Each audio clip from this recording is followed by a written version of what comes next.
Winter is coming. What is dead may never die. A Lannister always pays their debts. Fire and blood.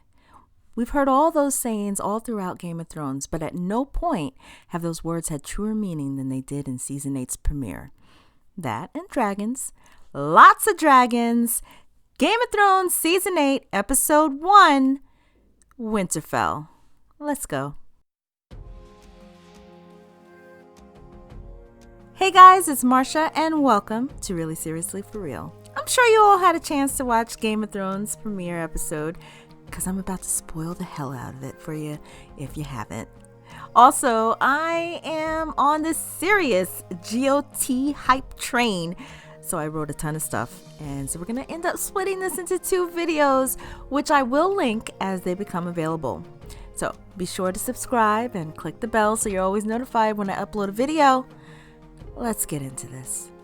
We got a shiny new opening credits showing the breach in the wall and the track of the White Walker's path of destruction.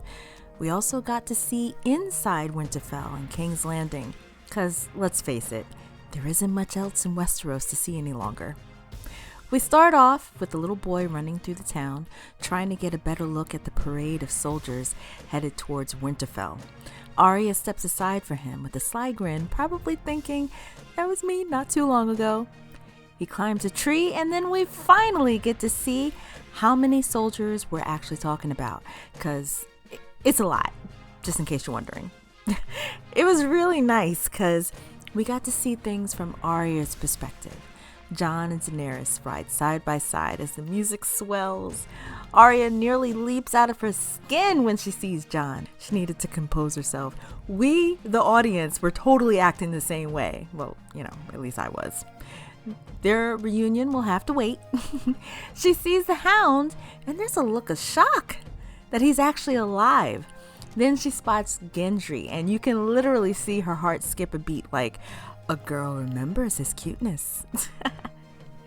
The first bit of talking is Tyrion remarking to Varys about freezing balls, because why not? Missende and Grey Worm are literally the only chocolate caramel cuties up north, and it's never been more evident than now. Jon tells Daenerys, I tried to warn you, Northerners aren't fond of outsiders. Because she's looking real disappointed that they aren't picking her up on their shoulders yelling, Misa! No, Dany, they're not. But I'll save that tirade for later. Dany brightens up when her 2 dragons fly overhead, almost seemingly happy that the Northerners were running scared. Well, everyone except Arya, of course. So Jon rides into Winterfell's courtyard and rushes over to Bran and kisses him on the forehead, just like he did when he saw him last, and tells him, you're a man now. To which Bran replies, almost. Jon looks real disturbed by this. And yeah, listen, for story perspective, it was good to play it this way, but I really didn't find it that weird. Listen, if you take the 3-eyed raven out of the equation for a moment, Bran is smirking, saying, almost. I'm almost a man. It's true, because he's still young. Now, maybe if he did his, dead eye stare and say, almost, like a robot, yeah, then sure. It would have struck Jon as weird. Anywho, this scene overall was supposed to loosely mirror Season 1, Episode 1, when Robert Baratheon arrived at Winterfell. But geez, at least Robert got a warmer welcome.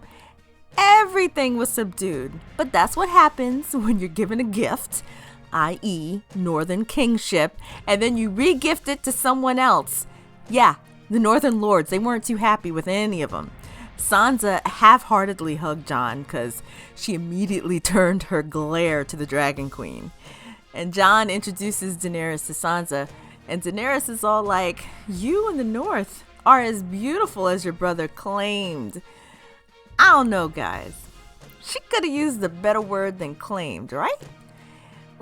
He claimed the North was beautiful. He claimed you were beautiful, but I had to see for myself.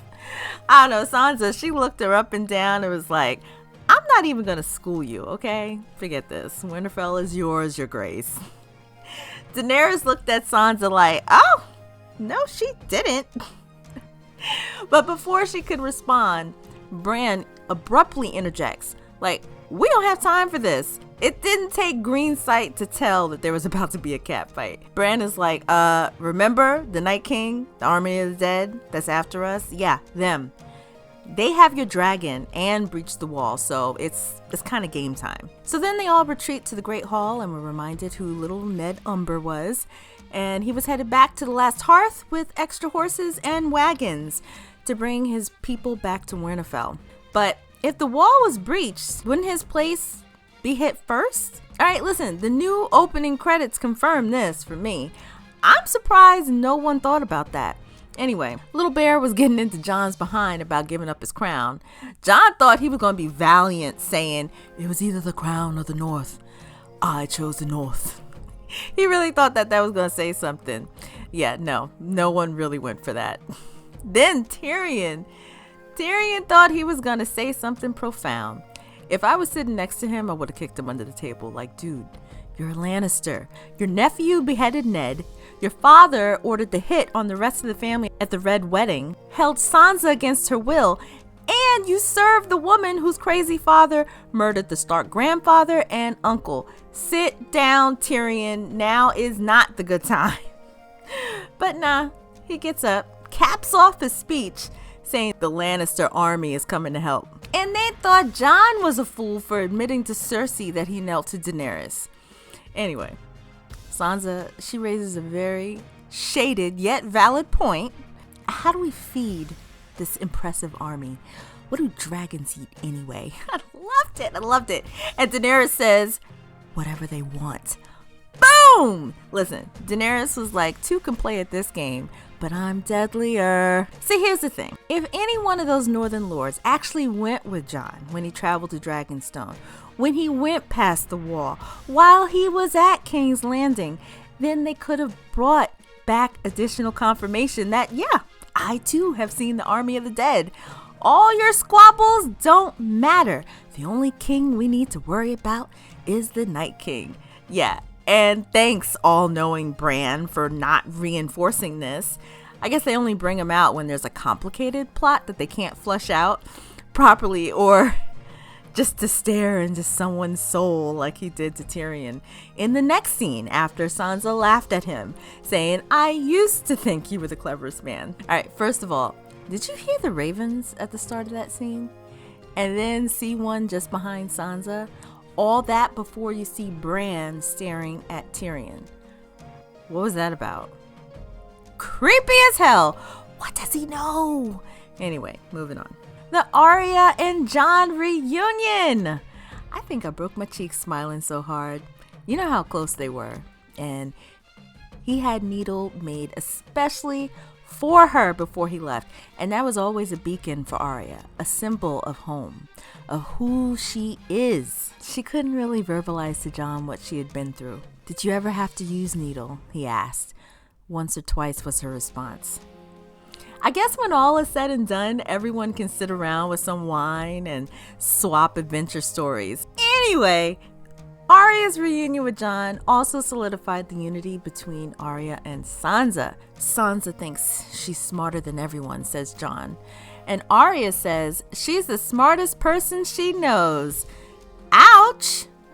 Just goes to show you know nothing, Jon Snow. Hard to believe that not too long ago the ladies of Winterfell were plotting against each other until they realized they needed to come together. All right, where was I? Yes, King's Landing. Qyburn tells Cersei the dead have breached the wall, and Cersei, looking utterly satisfied with herself, is like, good. Even mad scientist Qyburn is looking like, this chick is crazy. Crazier than me. But all Cersei sees is that her plan is coming together. She has 20,000 men for the Golden Company, horses, but no elephants. More precisely, no budget for elephants. Hell, we didn't even get to see Ghost in this episode. Yeah, I noticed that. How is Jon gonna be away for so long and not see Ghost? Ghost should have been lined up with the rest of them at the beginning. Like, look, Daenerys, you may have dragons, but I have a massive direwolf. Anyway, back to Cersei. Because Euron keeps pressing Cersei to honor their agreement, And she says something that really needs to be put on an Instagram feed. You want a whore? Buy one. If you want a queen, you must earn her. Well said, Cersei. But ultimately, she gives in. And the only reason I can think of was so that way she can pass off Jaime's baby as Euron's, if she's pregnant. That and the fact that she needs to make sure that he remains an ally. So while Euron was with Cersei, Theon rescued his sister Yara. Made easy considering all of Euron's men are mutes. No one can hear you scream. Theon silently unties Yara, which I found the silence poignant because it said a lot. And then she rightfully headbutts him. But they get over it, okay? Yara's headed back to the Iron Islands to retake them. And Theon is headed to Winterfell. They embrace, saying, "What is dead may never die." And Yara adds, "But kill the bastards anyway." We get a quick check with our friend Bran, whose talkative threesome was dutifully interrupted by the creepy Qyburn. He hands Bran the crossbow Tyrion used to kill Tywin and a cart of gold and tells him Cersei wants him to kill Jaime and Tyrion if the dead don't. Personally, I feel as though even though he's a sellsword, I don't think he's going to do it. And he has the gold up front, so why would he be loyal to Cersei? And was this even Cersei's request? Why wouldn't she just do it herself? That's kind of like out of character, isn't it? Although, the gossip is that the actors who play Cersei and Bran had a short-lived and massively bad relationship in which they allegedly wrote into the contracts that they cannot share a scene. So there's that. All right, so Tyrion, Varys, and now Davos are hanging out together, and Davos tells them that if you want loyalty, you have to earn it. You can put that on a t-shirt also. See, Davos is the voice of reason here, where Tyrion used to be. You can't expect Northerners and free folk to just fall in behind Daenerys. Who is she? Was she manning the wall? Was she at the Battle of the Bastards? No. Good first steps, though, because she's there. She's ready to defend the North and the world as promised, but that hasn't happened yet. Davos goes on to say that perhaps Jon and Daenerys should in fact wed. Great idea. It'll make everyone happy. But then Varys had to ruin the moment and say, nothing lasts. How ominous. All right, so that's a perfect spot to end. But listen, don't go too far because this is part 1 of my 2-part review of season 8's first episode. Thoughts so far? Listen, be sure to click here for part 2 and here to check out some more of my videos. And go ahead, like and subscribe while you're at it. Thanks for watching. Until next time.